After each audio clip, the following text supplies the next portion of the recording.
ফেরেশতারা খুশিতে হাসতেছিল।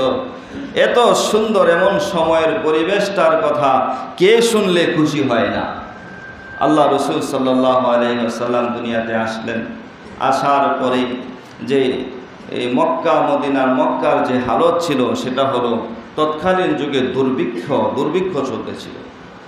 রসুল আরবি সরকার দুজাহান নবী মুহাম্মদ রাসূলুল্লাহ সাল্লাল্লাহু আলাইহি ওয়াসাল্লাম দুনিয়াতে আসার 1 বছর আগের থেকে দুর্ভিক্ষ চলতেছিল। মক্কার মানুষেরা খুব কষ্টে জীবনযাপন করতেছিল। তো মক্কার হালতটা এমন ছিল যে মক্কায় ফলমূল ফসল কম হইত। মক্কার মানুষেরা তখন সিরিয়ার সাথে একটা সম্পর্ক ছিল, ব্যবসা করতেন সিরিয়ার সাথে। সিরিয়ায় যায়া মালামাল বিক্রি করলে লাভবান হইতো, সেখান থেকে খাবার কিনে মক্কায় নিয়ে আসতো। তখন তাদের হালতটা একটু মোটামুটি ভালো চলতো। এমন একটা পরিস্থিতিতে মক্কার আরেকটা সিস্টেম চালু ছিল যে মক্কায় যদি কোনো শিশু সন্তান জন্ম হয় তখন মক্কার একটা বাজার আছে, সেই বাজারে নিয়ে শিশুদেরকে ওঠানো হয়। আর তায়েফ থেকে কিছু মহিলা পুরুষরা আইসা এই শিশুদেরকে নেওয়া যাইতো অর্থের বিনিময়ে। কিসের বিনিময়ে? অর্থের বিনিময়ে। অর্থাৎ মক্কার মানুষের অর্থ টাকার অভাব নাই, সম্পদের অভাব নাই, দেরহামের অভাব নাই, কিন্তু ওদের খাবারের অভাব। এই জন্য এই শিশুদেরকে নিয়ে তারা লালন পালন করত 2 বছর পর্যন্ত। আর মক্কার মানুষরা এই শিশুর জন্য 2 বছর লালন পালন করার জন্য তাদেরকে কিছু মুনাফা দিত, কিছু অর্থ দিত। তখন তারা এই অর্থ নিয়ে তারা জীবনযাপন করতে পারত। ঠিক তেমনিভাবে আপনি আমার নবী, দরদি নবী, মায়ার নবী মুহাম্মদ রাসূলুল্লাহ সাল্লাল্লাহু আলাইহি ওয়াসাল্লামকে সেই রসম অনুযায়ী, সেই মক্কার রীতিনীতি অনুযায়ী আল্লাহ রসুলকে নিয়ে মক্কার সেই বাজারে যায় হাজির হইলেন। আর সেই তায়েফ থেকে একটা কাফেলা রওনা হইল। সেই কাফেলার মধ্যে নারী পুরুষ উভয় পক্ষ ছিল। আর সেই কাফেলার মধ্যে ছিলেন আল্লাহ রসুল সাল্লাল্লাহু আলাইহি ওয়াসাল্লামের দুধ মা হযরত হালিমাতুস সাদিয়া রাদিয়াল্লাহু তাআলা আনহা। সুবহানাল্লাহ বলেন। হালিমাতুস সাদিয়া সম্পর্কে যদি দিন রাত বয়ান করা হয় তবু শেষ হবে না সেই বয়ান। আল্লাহ রসুল মা বাবার যে কত ভালোবাসত, শুধু দুধ মার যে কত সম্মান করত, এটার একটা নজির আপনাদের সম্মুখে তুলে ধরি। হযরত হালিমাতুস সাদিয়া রাদিয়াল্লাহু তাআলা একদিন মসজিদে নববীর দিকে আসতেছেন। আল্লাহ রসুল সাল্লাল্লাহু আলাইহি ওয়াসাল্লামের ডানে বামে সাহাবায়ে কেরামরা বসা। আল্লাহ রসুল আলোচনা করতেছিলেন। হঠাৎ করে তাকায়া দেখে একজন মহিলা লাঠিতে ভর করে করে মাথাটা নিচু করে দিয়ে গুচু হয়ে গেছে, একেবারে বুড়া হয়ে গেছে, আসতেছেন মদিনার মসজিদের দিকে আসতেছে। আল্লাহ রসুল দেখতে পাইলেন। আল্লাহ রসুল দেখার সাথে সাথে উইঠা দাঁড়ায় গেছেন এবং সামনে অগ্রসর হইতেছে। সাহাবীরা বলেন, ইয়া রাসূলুল্লাহ, কেন দাঁড়িয়ে গেলেন? সামনের দিকে অগ্রসর হতে যাচ্ছেন, আর সামনের দিকে অল্প হাঁটতেছেন, একটু জোরেই হাঁটতেছে আল্লাহ রসুল। আল্লাহ রসুল সাল্লাল্লাহু আলাইহি ওয়াসাল্লাম বলতেছেন, জবাব দিতেছি, তোমরা থারাও। আল্লাহ রসুল এগিয়ে গেলেন, যায় সে বৃদ্ধা মহিলাকে ধরলেন। ধইরা মনে হয় যে এমনইভাবে ধরছে যেন কুলে করে নিয়ে আসছে। সুবহানাল্লাহ, সুবহানাল্লাহ। মসজিদের নববীতে আইনা চাদরটা বিছায়া দিয়া বলতেছেন, মা এই চাদরে বসেন। সাহাবীরা তাকায় রইলেন। আল্লাহ রসুল সাল্লাল্লাহু আলাইহি ওয়াসাল্লামের সাহাবীরা, তোমরা কি চিনো উনি কে? উনি আমার মা। আমি ছোটবেলায় আমি যে মা হারিয়ে ফেলেছি, আমেনা রাদিয়াল্লাহু তাআলা আনহাকে হারিয়ে ফেলেছি। আমার বাবা জন্মের আগেই দুনিয়া থেকে বিদায় হয়ে গিয়েছিলেন। আমি যার স্নেহ আর ভালোবাসা পেয়ে বড় হয়েছি তিনি হলেন হালিমাতুস সাদিয়া রাদিয়াল্লাহু তাআলা আনহা, আমার দুধ মা। কত সম্মান আর মর্যাদা দিয়েছেন মাকে। শুধু দুধ মাকে এত সম্মান দিতে হলে আমাদের বাস্তবে মাতা পিতাকে কতটুকু সম্মান দেওয়া আমাদের জন্য জরুরি এবং উচিত। যারা হারিয়ে ফেলেছেন তারা বুঝতেছেন কি জিনিসটা হারিয়ে ফেলেছেন। যার বাবা নাই সে বোঝে বাবার ব্যথা কি, যার মা নাই সে বোঝে মা হারানোর ব্যথা কি। তো মক্কার রীতিনীতি অনুযায়ী রসুল আরবি সরকারে তো জাহান তখন তো মাত্র শিশু। হযরত আমেনা বলেন, আমার শিশুকে নিয়ে বাজারে উঠলাম, আমার কলিজার টুকরা সন্তানকে নিয়ে বাজারে উঠলাম। আর সেই দিক থেকে, সেই তায়েফ থেকে নারী পুরুষরা আসতেছিল যে অমুক দিন মক্কার বাজার, সেখানে শিশুরা ওঠে, আর আমরা সেখান থেকে যাই আর শিশুদেরকে নিয়ে আসবো, লালন পালন করব। সেই কাফেলার সাথে সম্পৃক্ত ছিলেন হযরত হালিমাতুস সাদিয়া রাদিয়াল্লাহু তাআলা আনহা এবং তার স্বামী। হালিমাতুস সাদিয়া রাদিয়াল্লাহু তাআলা আনহা, তার যে উটটা ছিল, যেই উটের উপর সওয়ারি হয়ে এসেছিলেন, সেটা বড় দুর্বল ছিল।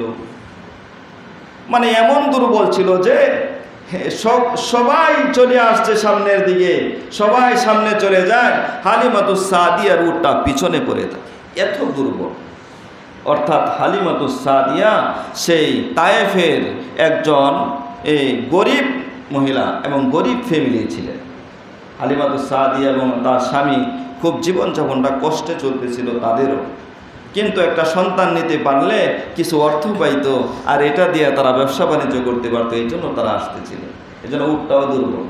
হালিমাতুস সাদিয়ার আরেকটা সন্তান ছিল, সেই সন্তানটাও শিশুই ছিল, সেই সন্তানটাও তখনও দুধ পান করত। এই সন্তানটাকে সাথে নিয়ে আসতেছে তারা তিনজন।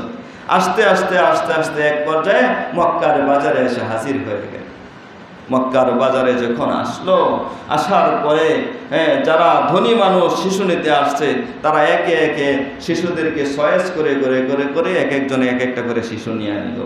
কিন্তু যখন আপনি আমার নবী মুহাম্মদ রাসূলুল্লাহ সাল্লাল্লাহু আলাইহি ওয়াসাল্লামের কাছে আসতো, ধনী মানুষরা আয়েশা যখন দেখতো যে শিশুটার বাবা নাই, এই শিশুটা গরিব ফ্যামিলি, বাবা নাই, এতিম, তখন এই শিশুটাকে কেউ গ্রহণ করত না, কেউ গ্রহণ করত না।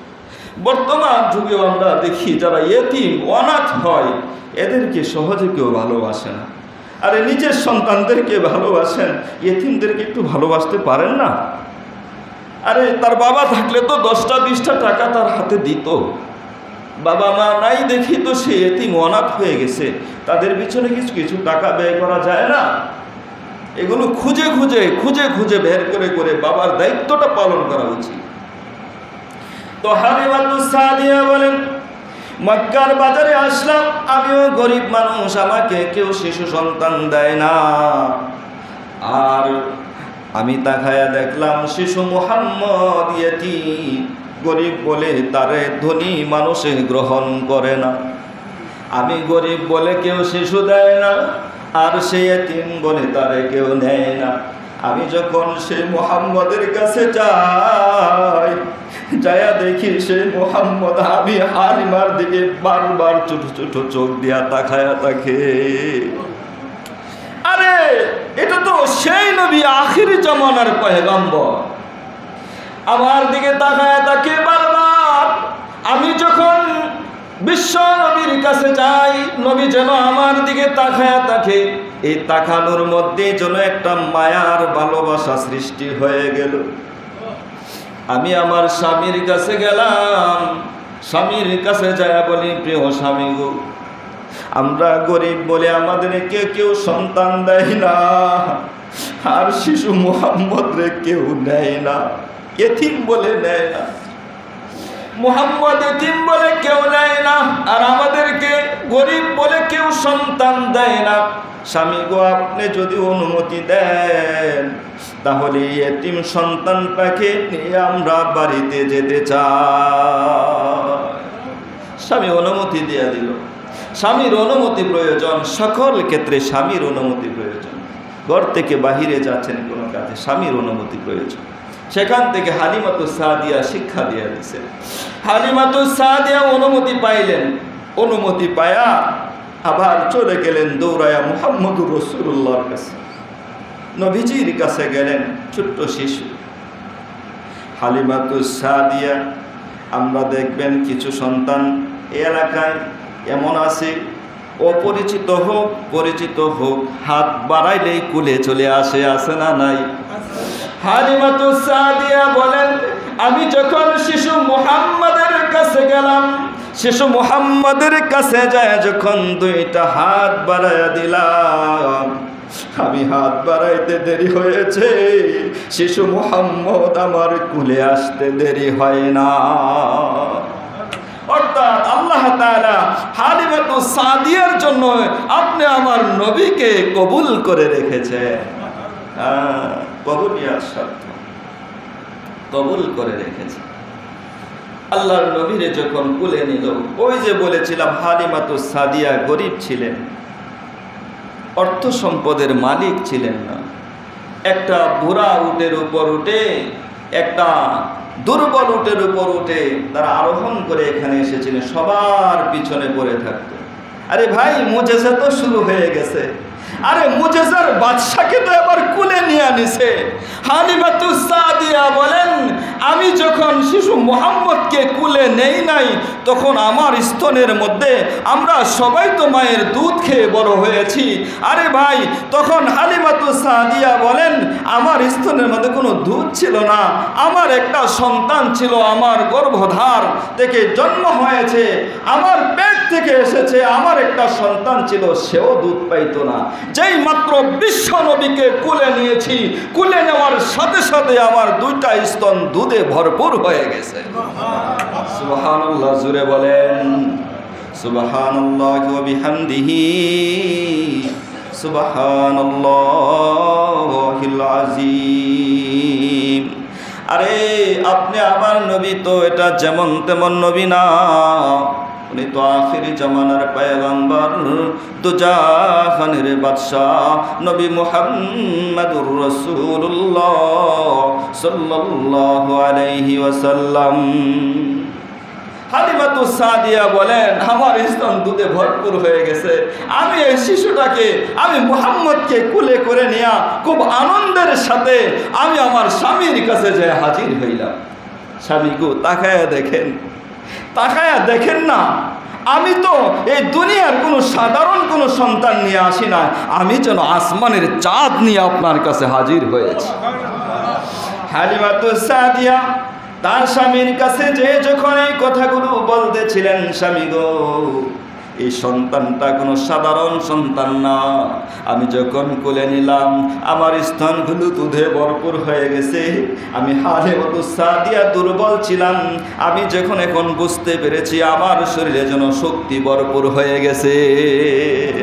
হালিমাতুস সাদিয়ার স্বামী আল্লাহ রসুলের চেহারার দিকে তাকায়া দেখেন, আল্লাহ রসুল হালিমাতুস সাদিয়ার স্বামীর দিকে তাকায়া তাকায়া মুস্কি মুস্কি হাসে, বলেন সুবহানাল্লাহ। হালিমাতুস সাদিয়ার স্বামী ডাক দিয়া বলেন, হালিমা রে, এটা আসলে দুনিয়ার কোনো সাধারণ সন্তান না, এর চেহারার মধ্যে আমি দেখতে পাই যেন এই পৃথিবীতে অলৌকিক কোনো ঘটনা ঘটতে যাইতেছে। নিশ্চয় আল্লাহর কোন প্রিয় মাহবুব বান্দা হবে, সে বড় ভাগ্যবান হবে। আমাদের কোনো টেনশন নাই, চলো এই সন্তানকে নিয়ে আমরা বাড়িতে চলে যাই।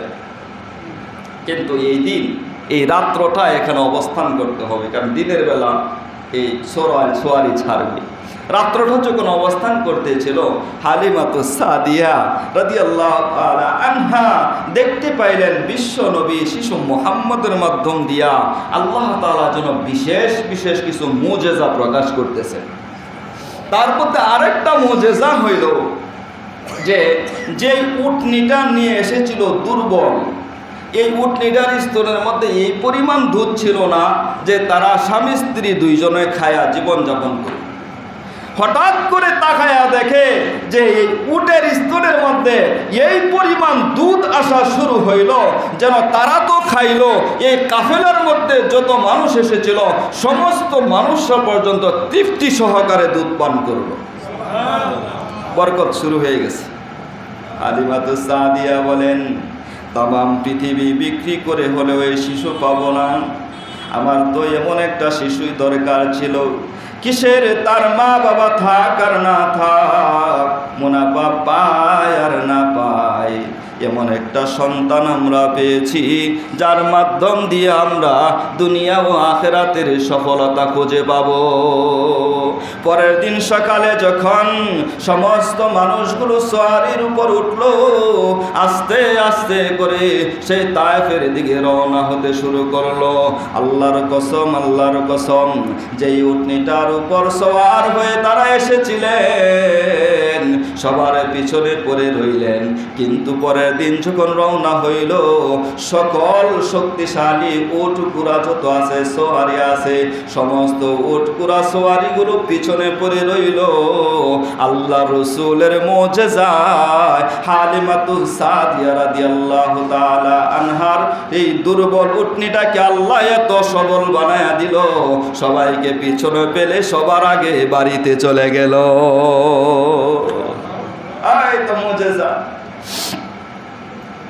রসুলের বরকত, এটা রসুলের বরকত।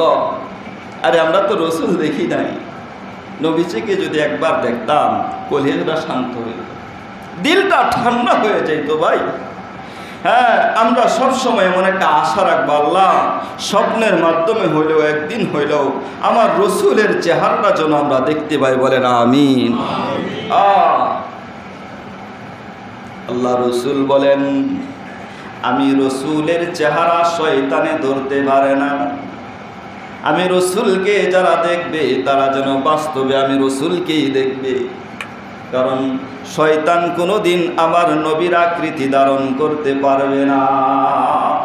আল্লাহ রসুল বলেন, আমি রসুলকে তোমরা দেখো নাই, কিয়ামত পর্যন্ত যত মানুষ এই দুনিয়ার জমিনে আসবে আমি রসুলকে না দেখি ঈমান আনছরে বান্দা, মনে রাখো আমি রসুলের উপর ভালোবাসা রেখে মুহাব্বত রেখে যদি এক মর্তবা একটা বার আমি রসুলের উপর দুরূদ পড়তে পারো, মান সাল্লা আলাইয়া ওয়াহিদাতান সাল্লাল্লাহু আলাইহি আশারা। আল্লাহ রসুল বলেন যে আমি রসুলের উপর মুহাব্বত করে আর ভালোবাসে এক মর্তবা দুরূদ শরীফ পড়বে, আল্লাহর পক্ষ থেকে তার উপর মুজিজা স্বরূপ 10 বার রহমত নাজিল হবে। রসুল নাই, মুজিজা বাস্তবায়ন কিয়ামত পর্যন্ত থাকবে রসুলের ভালোবাসার। আর রসুলের প্রতি যদি আপনি আমার ভালোবাসার সম্পৃক্ততা বৃদ্ধি করতে পারেন। হালিমাতুস সাদিয়া বলেন, আমি আমার শিশু আমার যে একটা সন্তান আছে তার নাম হলো আহমদ, আর এই শিশুর নাম হলো মুহাম্মদ। এই দুই সন্তানকে নিয়ে বিশ্বনবীকে নিয়ে যখন আমি বাড়িতে গেলাম, বাড়িতে যাওয়ার পরে আমি রাস্তার মধ্যে আরেকটা মুজিজা দেখতে পাইলাম। সেই মুজিজাটা হইল আল্লাহ রসুল সাল্লাল্লাহু আলাইহি ওয়াসাল্লামকে আমি আমার স্তনের দুধগুলো খাওয়াইতেছিলাম।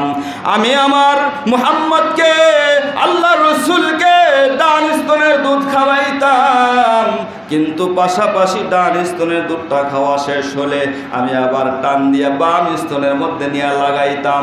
আল্লাহর কসম বিশ্ব নবী মুহাম্মদুর রাসূলুল্লাহ বাম স্তনের দুধ পান করতো না, শুধু ডান স্তনের দুধ পান করত, বাম স্তনের দুধ পান করতো না। বিশ্ব নবী যখন নবুয়ত পাইল, হালিমাতুস সাদিয়া বলেন, আমি আমার রসুলকে জিজ্ঞাসা করলাম, আমার দুধ সন্তানকে জিজ্ঞাসা করলাম, ওগো আল্লাহর নবী মুহাম্মদ, ছোট্টবেলায় আপনি আমার স্তনের দুধ পান করেছেন, আমি আপনাকে ডান স্তনের দুধ পান করানোর পরে বাম স্তনের দুধের মধ্যে নিয়ে মুখটা লাগাইয়া দিতাম, কিন্তু আপনি বাম স্তনের দুধ কেন পান করেন নাই? আল্লাহ রসুল জবাব দেয়, আমি শিশুকালেও ইনসাফ কায়েম করেছি। আমি জানি আমার আর একটা দুধ ভাই আছে, আমি যদি ডান বাম দুই স্তনের দুধ পান করে ফেলি তাহলে ইনসাফ কায়েম হবে না। এই জন্য আমি এক স্তনের দুধ পান করতাম, আর একটা স্তনের দুধ আমি আমার দুধ ভাইয়ের জন্য রেখে দিতাম। আরে ভাই, ইনসাফ কারে কয়? আমরা তো ইনসাফওয়ালা নবীর উম্মত, আমরা তো সর্বশ্রেষ্ঠ ইনসাফওয়ালা নবীর উম্মত হয়ে আমাদের মধ্যে দুর্নীতির শেষ নাই। জোরে বলেন ঠিক কিনা?